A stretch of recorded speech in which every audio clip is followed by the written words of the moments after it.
Assalamualaikum warahmatullahi wabarakatuh.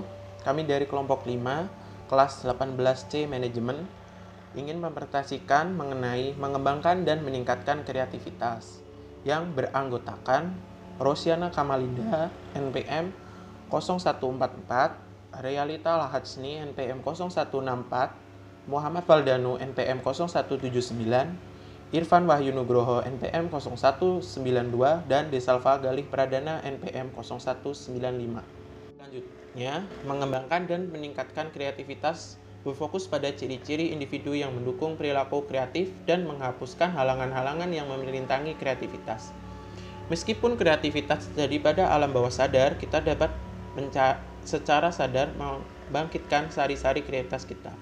Henry Poincare mencatat karya yang tidak sadar ini adalah tindakan mungkin, atau di dalam hal itu berubah terkecuali karya itu pertama-tama didahului dan kemudian diikuti oleh sebuah periode karya yang sadar. Metode yang sadar untuk memperjuangkan kreativitas mengarah kepada formasi dan arah ide-ide di dalam pikiran. Metode itu bertindak sebagai penyampaian sarana untuk meningkatkan sarana baru, dan metode itu mempercepat proses pemikiran kreatif serta membantu mengatasi halangan-halangan terhadap kreativitas dengan memfokuskan pemikiran dengan energi kita. Menurut penelitian oleh Sidney J. Parnes pada Yayasan Pendidikan Kreatif telah menunjukkan hal-hal yang berikut. 1. Imajinasi kreatif dapat dengan hati-hati dikembangkan. 2. Cara-cara pemecahkan masalah yang kreatif dapat meningkatkan keterampilan siswa yang inteligensinya rata-rata untuk membuahkan ide-ide yang baik. Kriteria kualitas berada pada keunikan dan kegunaan. 3. Cara memberikan instruksi yang sistematik di dalam menerapkan imajinasi dapat juga menghasilkan perolehan yang penting dalam ciri-ciri kepribadian seperti kepercayaan, inisiatif, dan potensi kepemimpinan. Selanjutnya, meningkatkan ciri-ciri kreativitas. Satu cara untuk meningkatkan kreativitas seseorang adalah memfokuskan pada peningkatan ciri-ciri itu. Di antara ciri-ciri kreativitas yang paling penting yaitu kemampuan untuk menguji asumsi. Dapat memberikan kepastian dalam asumsi tersebut, memiliki ketepatan dalam estimasi, tidak bias dan konsisten. 2. Kelancaran. Kemampuan untuk menghasilkan banyak ide yang keluar dari pemikiran seseorang secara cepat. Keluasan. Kemampuan untuk memproduksi sejumlah ide, jawaban-jawaban atau pertanyaan-pertanyaan yang bervariasi. Dapat melihat suatu masalah dari sudut pandang yang berbeda-beda, mencari alternatif atau arah yang berbeda-beda, serta mampu menggunakan bermacam-macam pendekatan atau cara pemikiran.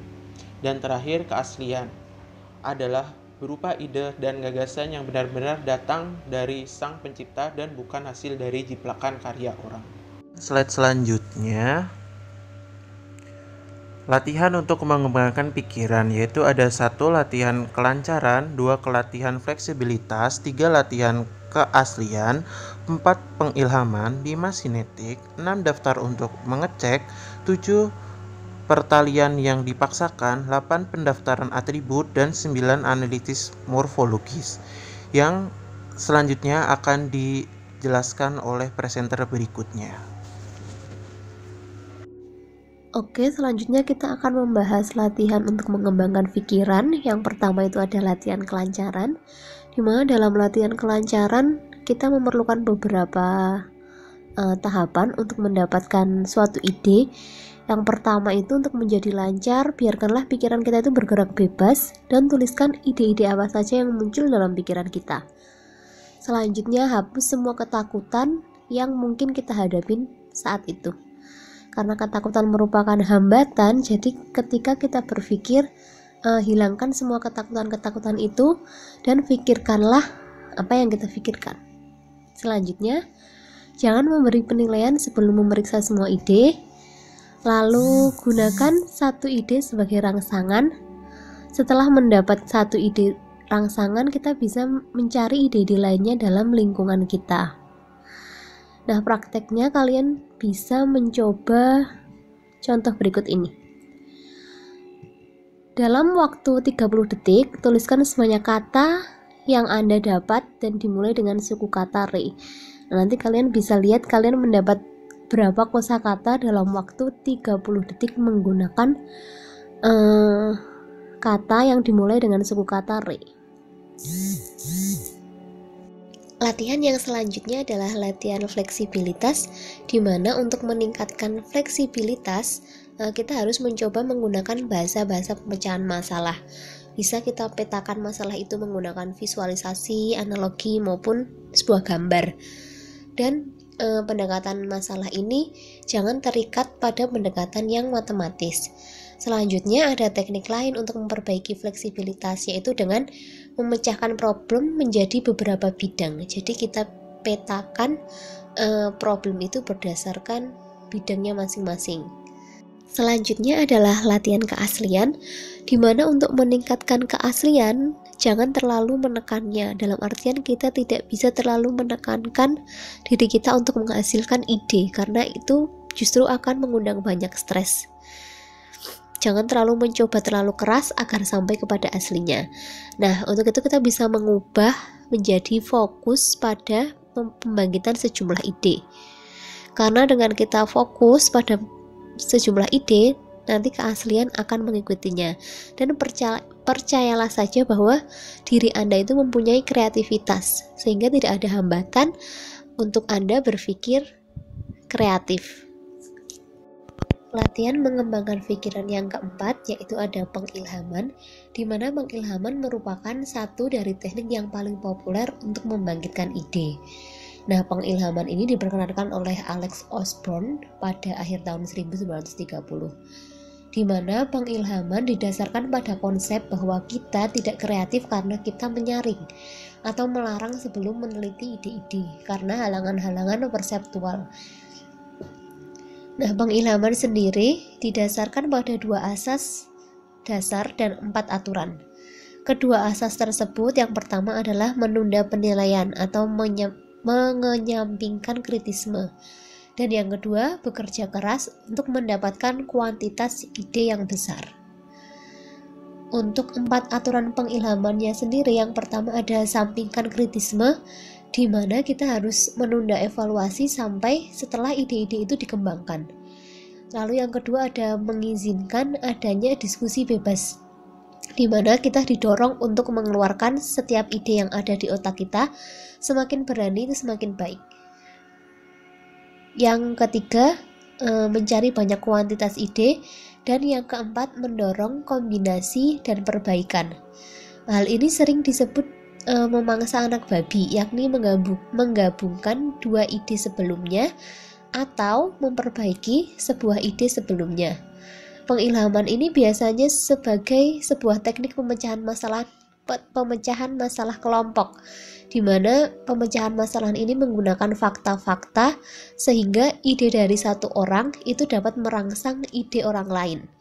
Meskipun ide-ide itu dapat dipraktekkan pada basis individual.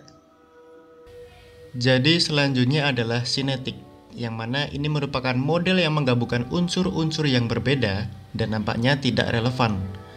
Jadi sinetik itu berusaha membuat keanehan yang sudah dikenal dengan menarik jauh si pemecah masalah dari masalah itu sendiri, sehingga penyelesaian dapat diselesaikan secara kreatif. Kemudian sinetik juga mencoba membuat hal yang sudah dikenal secara aneh itu melalui pertimbangan masalah dalam cara yang baru. Selanjutnya ada daftar untuk mencek. Jadi daftar untuk mencek ini merupakan sarana yang sederhana untuk membangkitkan ide-ide yang dikaitkan dengan sebuah problem dan untuk mengecek pokok-pokok itu terhadap aspek problem tertentu.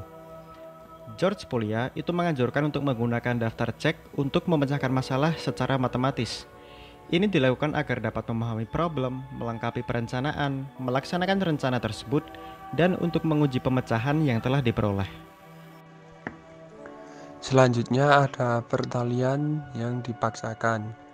Pertalian yang dipaksakan adalah sebuah teknik yang membuat atau mengembangkan kemampuan untuk membangkitkan ide-ide dengan memaksakan sebuah pertalian antara ide-ide yang nampaknya tidak ada kaitannya. Pertalian itu yang dipaksakan didasarkan pada suatu dari asas pengilhaman, yakni dengan mengkombinasikan kembali ide-ide tersebut. Dan selanjutnya ada pendaftaran atribut. Pendaftaran atribut melibatkan pengambilan aspek khusus dari problem, mendaftar atribut-atribut, kemudian memfokuskan pada atribut tersebut untuk mengembangkan ide-ide baru. Selanjutnya ada analisis morfologis. Analisis morfologis melibatkan penggunaan dari sebuah sistem jaringan untuk menguji atribut-atribut antara beberapa dimensi. Analisis morfologis tersebut merupakan kombinasi asas-asas pertalian yang dipaksakan dengan teknik-teknik mendaftar atribut. Baik, selanjutnya mengembangkan suasana kreatif. Kreativitas dalam organisasi industrial adalah akibat dari orang-orang yang kreatif dalam lingkungan yang kreatif. Kepustakaan organisasional terdiri dari banyak rekomendasi yang berbeda untuk memperkuat kreativitas. Beberapa rekomendasinya sebagai berikut. Yang pertama, hilangkanlah atau kurangkanlah halangan-halangan untuk kreatif di dalam sebuah organisasi. Di samping itu, orang kreatif harus membebaskan diri dari tugas rutin dan pengulangan administratif. Yang kedua, cocokkanlah pekerjaan-pekerjaan dengan kemampuan kreatif individu. Beberapa orang hanya dapat bekerja dengan baik apabila bekerja sendiri. Yang lain dapat bekerja dengan baik dalam kelompok. Yang ketiga, mentoleransi kegagalan dan menetapkan arah. Orang yang kreatif perlu suasana yang mengizinkan ide-ide radikal tanpa dinilai secara kasar. Rupanya ide-ide yang sederhana sering pada gilirannya menjadi hasil yang terbaik. Yang keempat, memperbaiki motivasi untuk meningkatkan produktivitas dan memecahkan problem secara kreatif. Penyelesaian yang kreatif harus diperkenalkan kepada publik, kepada teman-teman sebaya, kepada para atasan, dan untuk manajemen lebih tinggi. Yang kelima, mempertinggi penilaian diri dan membangun keyakinan anggota organisasi. Individu yang kreatif akan berada pada posisinya yang terbaik bila mana pemikiran mereka ditantang, bukan keamanan atau ego mereka. Keamanan kerja, gaji yang memadai, dan kepuasan kerja mempertinggi keamanan dan keyakinan diri dari individu tersebut. Kemudian yang keenam, meningkatkan komunikasi sehingga ide-ide dapat disambungkan dengan lebih baik. Hal ini pasti dibenarkan dalam organisasi. Individu yang kreatif juga memiliki kebutuhan untuk berkomunikasi dengan teman sebaya di luar organisasinya. Aktivitas yang demikian harus didorong. Orang yang kreatif memerlukan tempat yang sehat untuk ide-ide mereka dan terus-menerus mengkaji ulang ide-ide mereka. Dan yang terakhir, tempatkanlah orang yang kreatif dalam pekerjaan khusus dan beri kesempatan berlatih yang menguntungkan kreativitas mereka. Jenjang karir yang mantap dan hadiah finansial harus tidak merugikan orang-orang yang kreatif, yang bukan merupakan bagian dari jalur organisasi. Materi selanjutnya menerapkan teknik pemikiran kreatif untuk merancang algoritma heuristik. Heuristik berasal dari kata Yunani yang artinya menemukan. Pengertian ini diarahkan dalam mempelajari metode dan aturan untuk menemukan atau membantu pemecahan masalah dengan melakukan penelitian yang sistematik untuk kebaikan tetapi bukan optimal atau penyelesaian yang diperlukan. Kita dapat melengkapi sebuah daftar teks secara kasar untuk rancangan algoritma heuristik. Heuristik seharusnya 1. Sederhana, mempermudah pengguna memahami dan menerima. Yang kedua, memiliki tempat menyimpan komputer rendah yang memenuhi syarat. Yang ketiga, cepat dalam hal waktu perhitungan. Yang keempat, teliti, memiliki optimal angka rata-rata kesalahannya dan kerusakan alat-alatnya kecil. Yang kelima, baik dan kuat, yakni heuristik itu harus memperoleh penyelesaian yang baik untuk berbagai macam problem dan tidak terlalu sensitif untuk mengubah parameter. Yang keenam, mampu menerima masalah-masalah yang pada awalnya bersifat ganda, entah dapat dilaksanakan atau tidak. Yang ketujuh, menghasilkan penyelesaian ganda atau idealnya pada pelaksanaan tunggal. Dengan demikian mengizinkan penggunaan memilih hasil yang paling memuaskan. Yang ke-8, memiliki kriteria akhir sehingga dapat mengambil keuntungan dari penelitian atau belajar dan menghindari stagnasi. Yang ke-9 atau yang terakhir, meningkatkan keterampilan interaktif dengan pembuat keputusan. Materi terakhir kita kali ini, dukungan komputer pokok bagi peningkatan kreativitas. Lawrence Yong telah menguji peran dari komputer yang dapat meningkatkan kreativitas. Yong membatasi pemrosesan ide sebagai sebuah proses yang memperlakukan ide-ide itu sebagai masukan dan memproduksikan sebagai problem keputusan atau perencanaan. Pentingnya pemrosesan ide diringkas sebagai berikut. Yang pertama, pemrosesan ide ekstensif diarahkan pada problem keputusan yang penting atau kesempatan memperoleh pengambilan keputusan dan tindakan. Yang kedua, pemrosesan ide yang ekstensif diperlukan dalam membatasi dan terus-menerus membatasi kembali cakupan dan komponen problem keputusan yang kompleks, yakni dengan mengidentifikasi sasaran dan faktor-faktor yang dapat mempengaruhi sasaran-sasaran yang dicapai. Yang ketiga, pemrosesan ide yang ekstensif diperlukan untuk mengidentifikasi strategi alternatif atau rencana tindakan pada situasi problem keputusan yang kompleks. Yang keempat, pemrosesan ide lebih ketimbang aturan pembatasan sebelumnya untuk algoritma matematis logis berikut.